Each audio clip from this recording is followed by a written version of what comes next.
సంభూతునిగా కరుణామృతమును పంచుతున్నాము.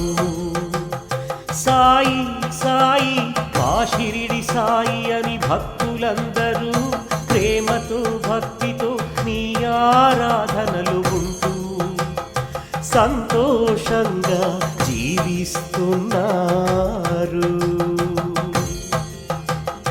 మా సాయినాథుడు మా సాయి సద్గురు మా సాయి దేవాది దేవుడు మా సాయి సిద్ధయోగీశ్వరుడై షిరిడీలో కొలువై ఉన్నారు అని భక్తులందరూ కీర్తించగా మీ దివ్య దృష్టితో మీ యోగ శక్తితో మీ జ్ఞాన శక్తితో మీ దైవ శక్తితో మమ్మల్ని దీవించుమా మా సాయి తండ్రి.